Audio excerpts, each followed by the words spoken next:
On tonight's episode, we will be reading stories from r/Nosleep. Our first story is called Do Not Read This by Lead Rain. I received a strange package in the mail today. It had no return address and no stamp. My wife handed it to me.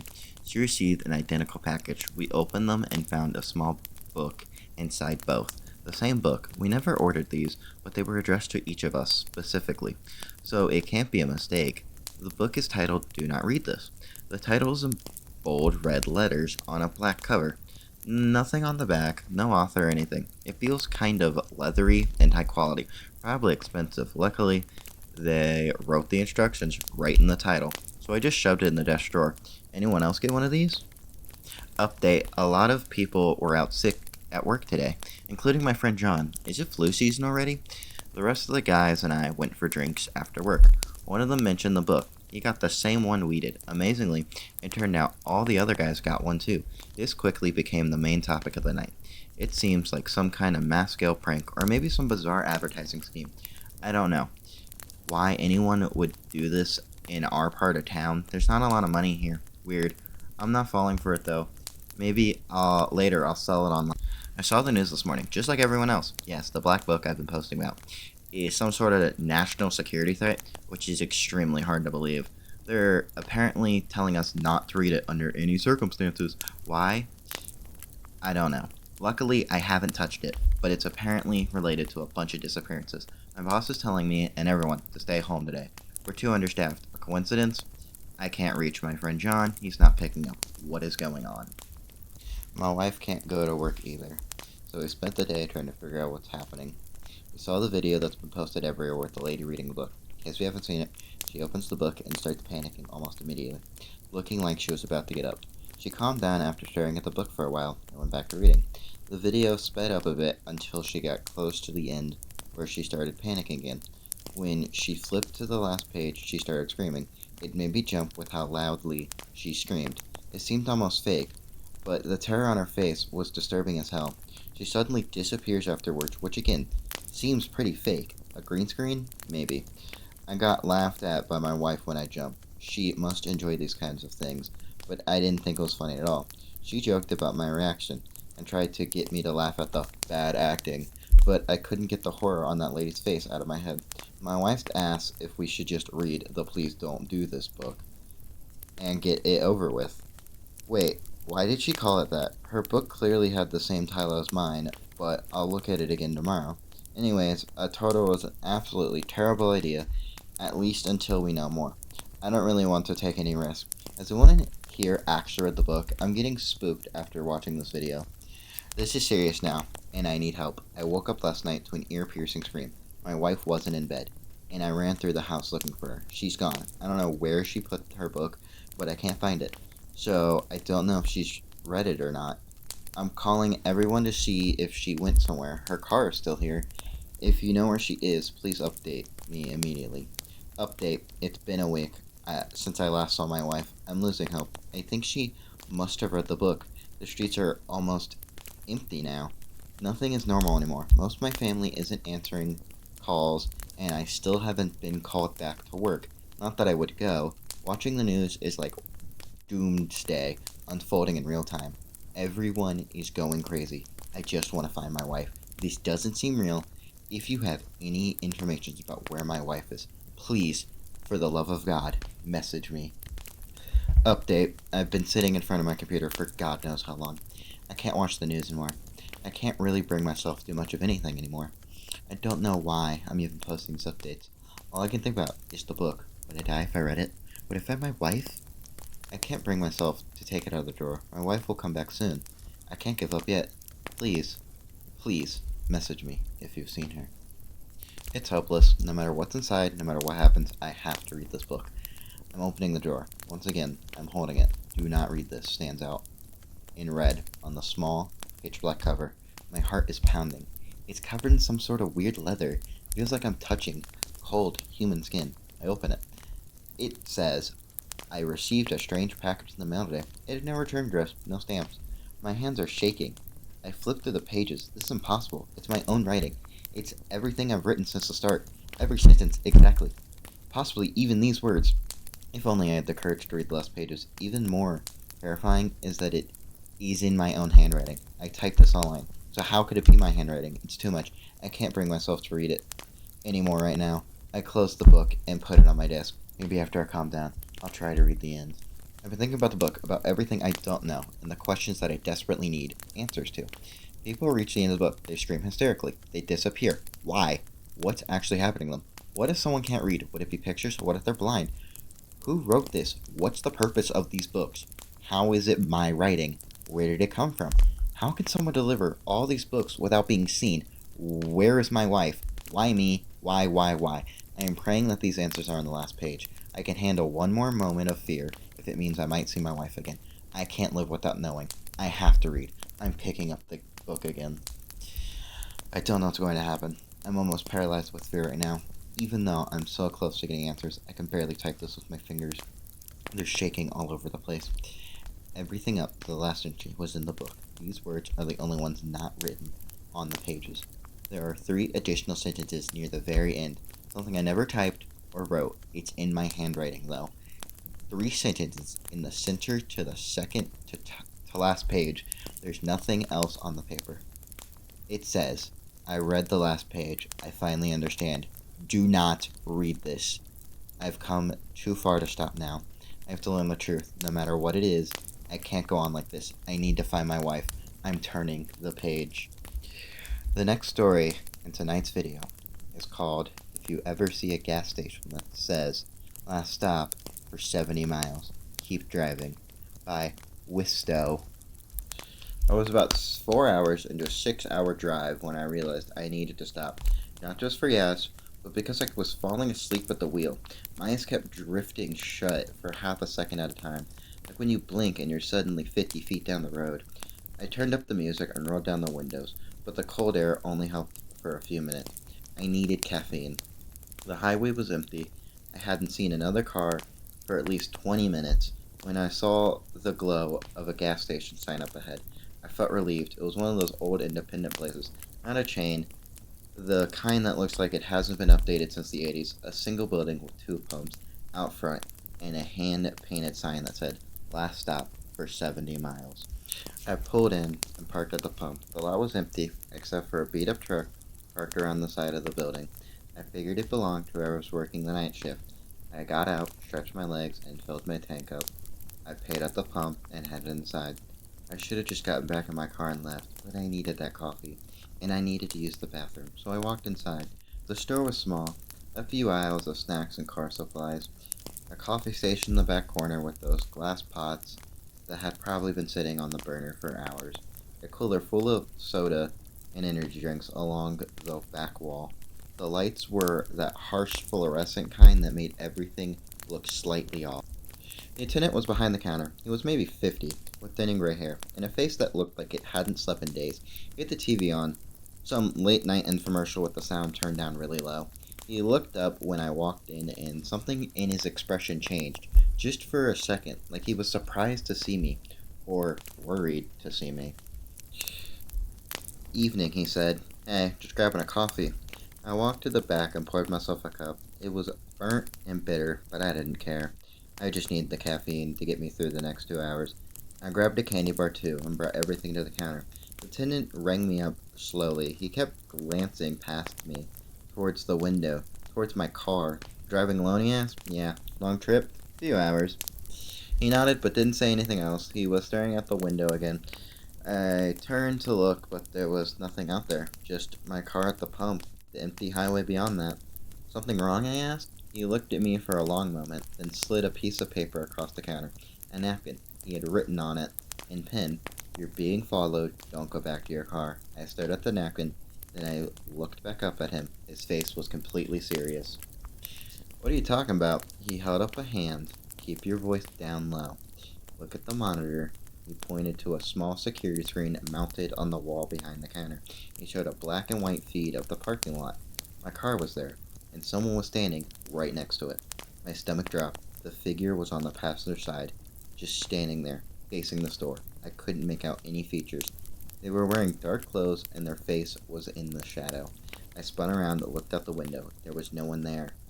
Just my car. Empty lot. Nothing. I looked back up at the monitor. The figure was still standing there, standing in the same spot. What the hell, I whispered. It doesn't show up when you look directly at it, the attendant said. Only cameras. I don't know why. I don't know what it is, but I know what happens to people who go out there when it's waiting for them. My heart was pounding. I looked out the window again. Nothing. Back at the monitor, the figure had moved.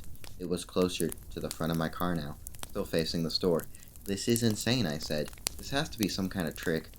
I wish it was. He reached under the counter, pulled out a folder. Inside were printed news articles, missing persons reports, headlines about bodies found on the highway. 4 people in the last 8 months, he said. All of them stopped here at night. All of them went back to their cars after I warned them. They found them a few miles down the road. Car stopped in the middle of the highway, engine still running, drivers still in their seats, eyes open, no marks on them. Coroner said their hearts just stopped. I felt dizzy. This couldn't be real. I looked at the articles, the photos of the victims, a young woman, a middle-aged man, a couple in their 30s, real people, real deaths. Asked, done what? There's nothing to investigate, no signs of foul play, no witnesses, just people dying on a lonely stretch of highway. Happens all the time. They chalk it up to fatigue or medical emergencies. I looked at the monitor again. The figure was even closer now, standing right in front of my car. How long does it stay? I asked. Until sunrise, usually, sometimes longer. But if you stay inside, you're safe. It can't come in here. Why not? He shrugged. I don't know. I stopped asking questions like that months ago. I just know the rules. Stay inside when it's dark, go out. Don't go out to the lot, wait for daylight. I wanted to argue. I wanted to tell him he was crazy. But I couldn't explain the figure on the monitor. I couldn't explain why it wasn't there when I looked with my own eyes. Okay, I said, I'll wait. He looked relieved. Good, smart. You can sit in the back if you want. There's a couch. I've got some magazines. It's only about 4 hours till the sunrise. He walked to the front door and locked it. The click of the deadbolt was so loud in the quiet store. Just in case, he said. Sometimes people panic and try to run. This way, you won't do anything stupid. Something about the way he said it made me uncomfortable, but I told myself he was just being cautious and he was trying to help. I sat down on the stool near the counter. The attendant went back to watching his infomercial. Every few minutes I would look at the monitor. The figure was always there. Sometimes in a different position, sometimes close to the building, but always there. After about an hour, I asked if I could use the bathroom. He pointed to the door near the back of the store and said, right there. I got up and walked towards it. As I passed the counter, I glanced at the security monitor again, but something was different. It took me a second to realize. Really. The footage showed 11:47 p.m., but it was after 3 a.m. now. I checked my phone when I first came inside. It was definitely past 2. I stopped walking. I looked at the monitor more carefully. The footage wasn't live. It was a loop. The same few minutes played over and over again. My blood went cold. I looked out the window at my car. I really looked this time. There was no one out there. There had never been anyone out there. I kept my voice calm. Hey, what time does the camera say? I asked. He didn't answer for a second. When I turned around, he was standing there, right behind me. You should use the bathroom, he said. His voice was different, now flatter. You've been holding it for a while. The timestamp is wrong, I said. The footage is old. His expression didn't change. He just stared at me with those tired eyes. You saw the articles. You saw what happens to people on this highway. Those could be from anywhere. Anyone could print those out. He stepped towards me. I took a step back. You should stay, he said. It's not safe out there. I looked at the door, locked. The deadbolt needed a key from this side. Where's the key? I asked. I can't let you leave. Not until morning. For your own safety, of course. I backed up further. My hand found the door handle to the back room. I pushed it open, stepped through. It wasn't a break room. It was just storage space. Dim light from a single bulb. Shelves lined the walls, and on the shelves were boxes, dozens of them, each labeled with a date. I opened the nearest one. Inside was a wallet, a phone with a cracked screen, a set of car keys, a driver's license. The photo showed a young woman, blonde hair, smiling. I recognized her from the articles. I opened another box. Different items, different license. The middle-aged man. He hadn't been warning those people. He had been taking them. I heard footsteps behind me. I turned around. He was standing in the doorway, blocking the exit. They always figure it out, he said. But by then it's too late. No cell signal out here. Nearest town is 40 miles. No one will hear you scream. He was holding something, the length of a cord. I backed into the shelves. My hand closed around something heavy, a wrench, old and rusted, but solid.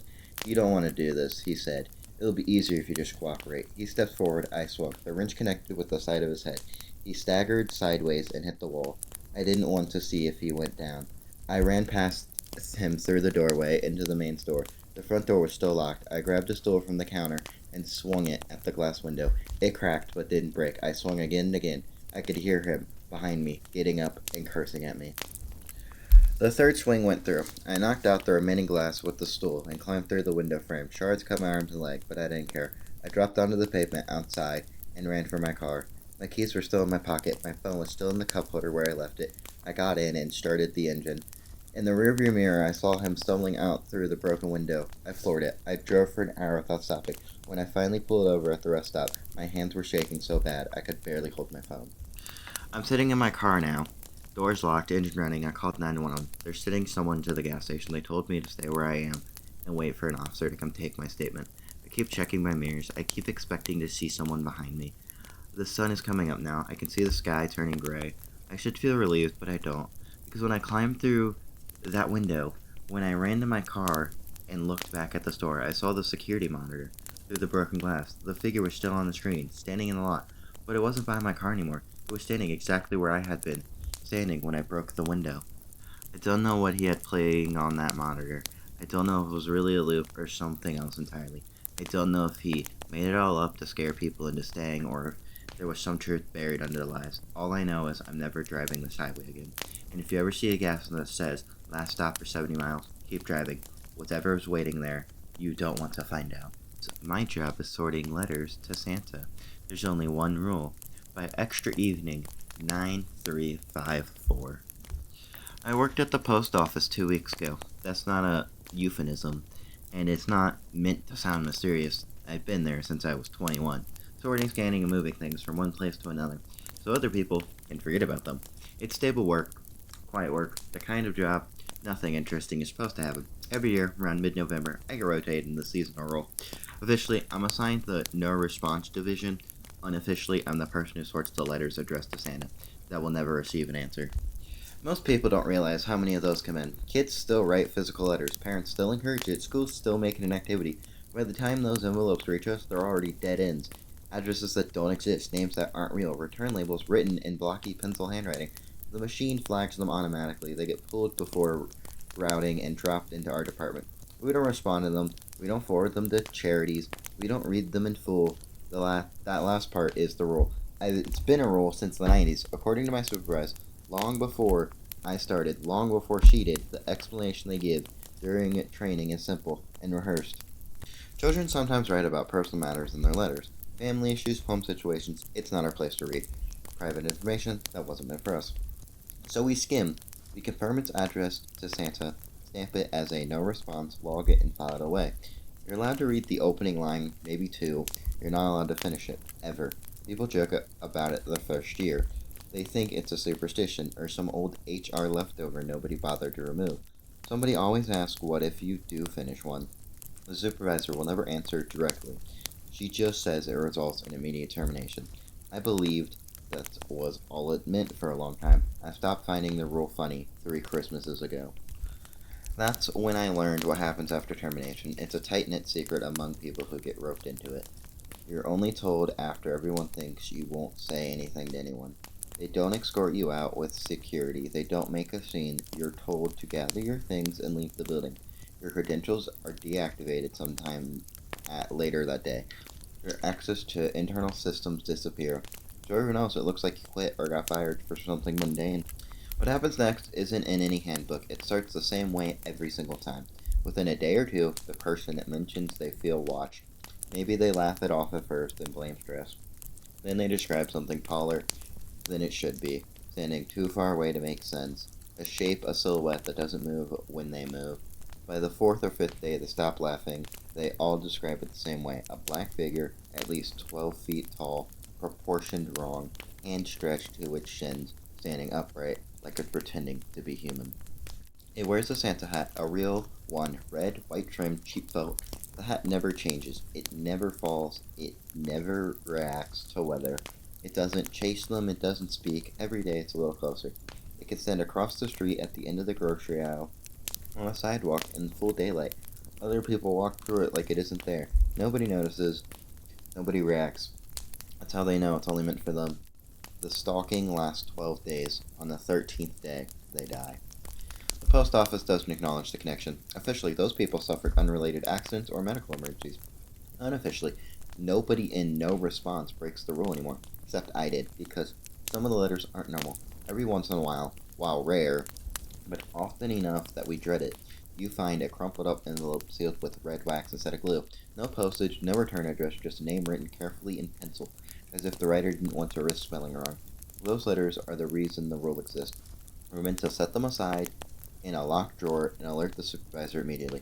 No logging, no scanning if they are taken at the end of the month. Every single one of them is addressed to Santa. I'd seen 11 in my entire career before last week. 12 had my nephew's name on it. Same first name, same last name. Even the way the pencil curved on the first letter looked wrong in a familiar way. My brother has a 7-year-old son. He writes his name the same way on birthday cards too. Too big at the front, trailing smaller letters. He gets tired halfway through. I didn't open it right away. I stood there for a long time staring at the seal, telling myself, it's a coincidence. And kids share names. I told myself that the red wax meant nothing. That plenty of children have uncles who work at a post office. I used a sick day and left immediately and drove straight to my brother's house. He laughed when I told him about the envelope. He told me I was overthinking it. Said his kid probably found his wax stamp he used to use for work and wanted to be fancy. When I asked his son had he written a letter to Santa recently, his smile faded a little. He said yes, but he didn't see anything alarming, just the usual stuff, toys, candy, and video games. He asked why I cared so much. I didn't have an answer that didn't sound insane.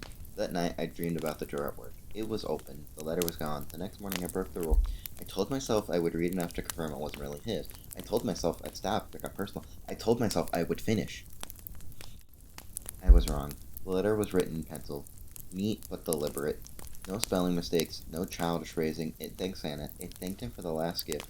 Not toys or a video game, but a piece of candy that had made Mommy stop crying. It said that Santa had been right, that doing the bad thing worked, and nobody knew. It promised that this time it would be even better, that stealing wouldn't be enough, and hurting animals felt too small. Now that he understood what Santa really wanted, it listed sins like chores. It ended by asking what Santa wanted to happen next, because Christmas was coming, and he wanted to be a good boy. I don't remember putting the letter down. I only remember my supervisor standing behind me telling me to hand over my badge. She didn't argue, she didn't yell, she looked tired, like she'd seen this exact same situation before, and hated it every time. She told me I was terminated for violating confidentiality policies, and that I needed to leave the building immediately. She didn't warn me about anything else. I didn't leave work right away. I sat in my car, in the parking lot, for almost an hour, with the letter in my lap. I expected someone to knock on the window telling me this had gone far enough that whatever point they were trying to make had landed, and I could come back inside. No one did. People clocked out as time went on, walked past my car without looking twice. I drove to my brother's house because there wasn't anywhere else that made sense to go. He answered the door, his son still awake behind him, cartoon voices echoing down the hallway. The normalcy of it all made what I was holding feel obscene, like I'd brought something diseased into a clean room. I asked if we could talk privately. He hesitated and stepped outside with me, shutting the door behind him. Why are you holding Lucas's letter? We were standing on the porch, the light above us flickering every few seconds. I hadn't noticed it did that before. It came to my work, I said. I needed you to read it. You opened my kid's mail? Yes, but you'll understand when you open it. That made it worse somehow. He took the envelope from my hand and turned it over, frowning at the wax seal. What is this? Some kind of joke? Seriously, read it. He broke the seal with his thumb and started scanning the pages. I watched his eyes move, line by line. When he stopped, he stared at the paper like he'd lost his place. This isn't funny, he said. I know. He folded the letter once. Did you write this shit? No. Did you put him up to this? No. You really expect me to believe this came from a real... He stopped himself, laughed once, sharp and humorless. You can't be serious, Matt. I got fired today. I wouldn't risk my job for something like this. That doesn't help. I tried not to read it. I wasn't supposed to, but when I saw his name... You're talking about rules again, he said. That stupid Santa rule you always are on about this time of year. It's not stupid. I said it was a thing for a reason. So now my son is the reason? His voice was loud, and behind him, the TV laughed on cue. You think my own son is fucking hurting people? Now, I said quickly, I think something is asking him to. He stared at me, waiting for the grin that didn't come. You're fucking sick, man, he said after staring daggers at me. It's been happening to other people, coworkers. Once you finish one of these letters I took, this is enough. You don't get to come to my house and say ridiculous shit like this. Just listen to me. For once, can you? You need help, Matt. Seriously, you're fucking crazy. There's the thing. My voice dropped on accident. It starts watching you. Paul, where's the Santa hat? 12 days and then get out. Don't talk about my son like that. Don't talk to me unless you get your shit together, Matt. He opened the door behind him. Stay out of my fucking house and don't come back until you can admit you made this up. But Christmas, don't, he said. Do not bring that bullshit into my house. I stepped back onto the porch. He didn't hesitate before closing the door. The lock clicked. Behind the door, my nephew laughed at something on the TV. In the silence that followed, the flickering porch light finally went out.